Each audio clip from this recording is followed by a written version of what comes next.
what we have here is a big wet spot on this carpet. And since the air conditioner is right here in this closet, that's telling me that's probably the problem.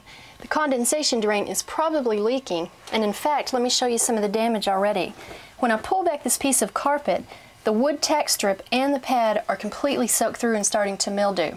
If you don't have any knowledge or background in air conditioning, probably the best thing to do, turn off the unit and call in the experts. Our expert is Chad Faith. I'm pretty sure that this is the problem. So what's the first thing that we need to check? Well, Teresa, the first thing would be, let's go ahead and turn the unit back on so that I can inspect it under operating conditions. Noticing a loud whistle down by the filter area, which is leading me to believe that it's clogged up. Okay. Let's go ahead and inspect this by opening up the filter base. And if you listen as I remove the filter, you'll hear the change in the air. Yeah, you can definitely hear the difference. Upon inspection, you can see the dirt in the filter. It really needs to be cleaned. Well, after we change the filter, is that going to solve the problem, or should we check the evaporative coils because the carpet is wet? Well, I'm glad that you mentioned that because the evaporative coil is actually where the water comes from. Okay. So what we're going to do is just remove this panel here for a quick inspection.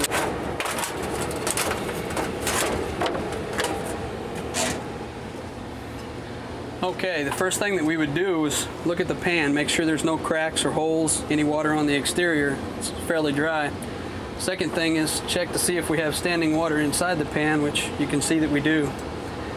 And something else that I'm noticing is a lot of dirt, mold and fungus, and things like that that are growing inside of that coil. Could that be clogging up the drain pipe? Right, it can attribute to that. The water flushing down through the coil will move the dirt, funguses and molds into the drain line and can cause it to clog from here.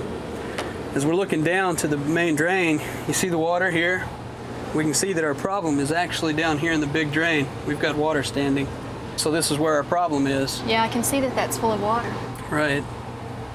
Now that we know what the problem is, what's the first thing that we need to do to start fixing it? The first thing we should do is go ahead and turn the unit off so that we're not producing water. And the second thing would be to remove these two drains from the primary.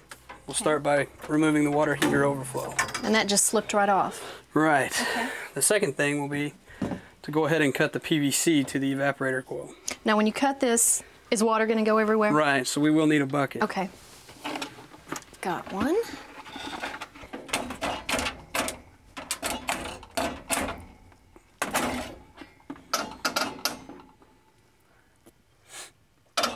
Okay, let's take this PVC, set it aside for later. What's the best way to clear out this primary drain? Well, the best way to do that is to insert this high pressure hose that's connected to an air compressor. We'll put it in the primary drain. We'll take a towel and we'll cover it up so that we don't get any blowback.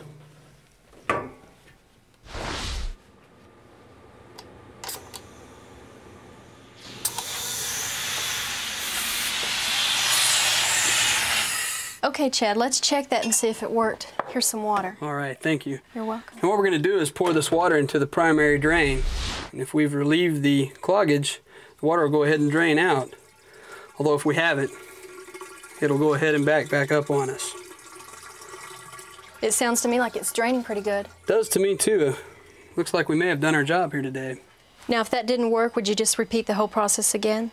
Sometimes we'll have to repeat this process many times to ensure that the drain is cleared. Okay. Okay, the next step is to install this G-coupling.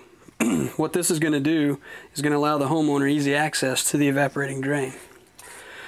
We'll do this by making sure, first of all, that there are no burrs left on the edge of the pipe. You want your fittings to be flush, tight to the end.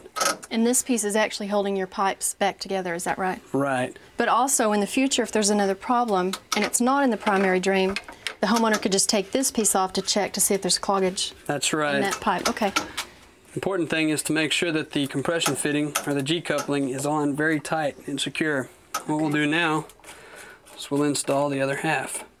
We may get a little bit of water here, but not enough to worry about. Install the drain. And the gasket. And make sure that it's good and tight.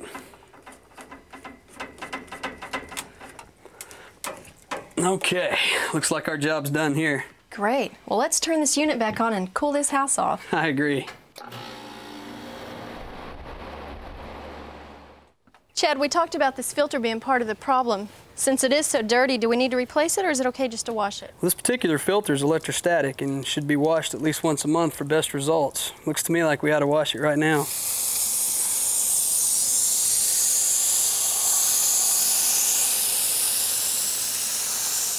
I'll just set this filter here and let it drain. It's a great idea to angle the electrostatic filter in that position. Allows it to drain really fast. Always make sure that the electrostatic filter is dry before you reinstall it. Okay, great. Well, thank you very much, Chad. Thank you, Teresa. Now that we've got our problem fixed, we unclogged the drain, we added the G-coupling, and we've got a clean filter. We should be able to go back inside and enjoy the nice, cool air conditioning without any problems.